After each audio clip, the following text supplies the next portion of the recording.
Hi friends, welcome back to Media Talks. நான் உங்கள் மௌனிகா. இன்னைக்கு மகாநதி சீரியலில் என்ன நடந்துச்சுன்னு பார்க்கலாம். இன்னைக்கு எபிசோட் பார்க்கறதுக்கு முன்னாடி ப்ரொமோவுமே பார்த்துருப்பீங்க. இன்னைக்கு மார்னிங்லேருந்து நிறைய சீரியலோட ப்ரொமோ ரிலீஸ் பண்ணாலும் மகாநதியோட ப்ரொமோ எங்கே அப்படின்னு சொல்லி நம்ம எல்லாருமே எதிர்பார்த்துட்டு இருந்தோம். ஃபைனலாக ப்ரொமோவுமே வந்துருந்துச்சு. ஸோ இந்த ப்ரொமோவில் ஒரு ஹைலைட்டிங் என்ன அப்படின்னு பார்த்தீங்கன்னா, காவேரி கோவப்பட்டு வந்து வீட்டை விட்டு நான் வெளியில் போகிறேன், என்னால் நடிக்கலாம் முடியாது, இந்த வீட்டோட மருமகளாகவும் நடந்துக்கிற மாதிரி நடந்துக்கணும், ஆனால் அது வந்து மருமக கிடையாதுங்கிற மாதிரி நடிச்சுக்கணும், ஏன்னா நானே தேர்த்திக்கணுமா, ஏன்னா இந்த 8 மாதம் 7 மாதம் கணக்கில் முடியவே முடியாது, நான் இப்போவே கிளம்புறேன் அப்படின்னு கோவமாக போகிறாங்க. அதுக்கு காரணம் வந்து விஜய் காவேரி மேலே கோவப்பட்டது தான். பட் விஜயோட பக்கம் யோசிச்சு பார்க்கும்போது அது கரெக்டான விஷயம் தான். ஏன்னா விஜய் ஒரு கேள்வி கேட்பாரு, நீ வந்து பசுவை அரெஸ்ட் பண்ணணும்னு நினச்சின்னா நான் முன்னாடி எத்தனையோ தடவை நம்ம வீட்டுக்கு வந்தப்போ நீ வந்து அரெஸ்ட் பண்ண வச்சிருக்கலாமே, எதுக்காக நிச்சயதார்த்தத்தை அன்னைக்கு நீ இதை பண்ணணும், அப்படி இப்போ நீ பழி வாங்குற மாதிரி தான் இருக்க அப்படி மாதிரி சொல்கிறாங்க. பட் உண்மையிலே வந்து நிச்சயதார்த்தங்கிறது எல்லாரையும் கூப்பிட்டு வச்சு பண்ணுற ஒரு ஃபங்க்ஷன். அந்த இடத்துல தாத்தாவும் விஜயும் எத்தனையோ தடவை நம்ம விஜய் காவேரிக்காக ஸ்டாண்ட் பண்ணியிருக்காங்க. அவங்க அவமானப்படுற மாதிரி பண்ணுறது வந்து ரொம்ப கஷ்டம் தான், கொஞ்சம் வருத்தமாக தான் இருக்குது.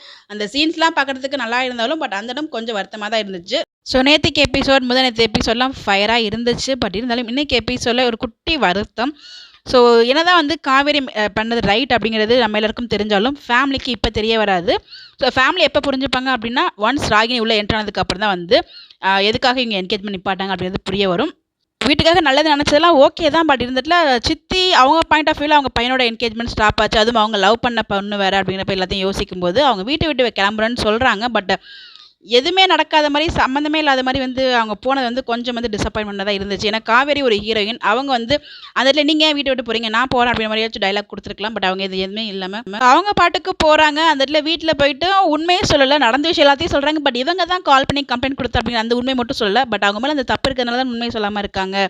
ஸோ மேபி என்ன நடக்க போகுதுன்னு தெரியல. இந்த இடத்துல வீட்டை விட்டு கிளம்புற மாதிரி போகிறாங்க. கண்டிப்பாக விஜய் வந்து கன்வின்ஸ் பண்ணுவார், போக விட மாட்டார். காவேரி அவங்க வீட்டுக்கு நல்லது தான் பண்ணியிருக்காங்க. பட் இருந்தாலும் அந்த நேற்றுக்கு எபிசோட் கூட ஓகே. பட் இன்னைக்கு எபிசோட் அப்படி போனது கொஞ்சம் டிசப்பாயின்மெண்ட் தான் எனக்கு. உங்களுக்கு எப்படி தெரிஞ்சு மறக்காம கமெண்ட்டில் ஷேர் பண்ணுங்கள். இந்த மாதிரி எப்படி தெரிஞ்சுக்க முடியும் ஃபாலோ பண்ணிக்கோங்க. Bye by.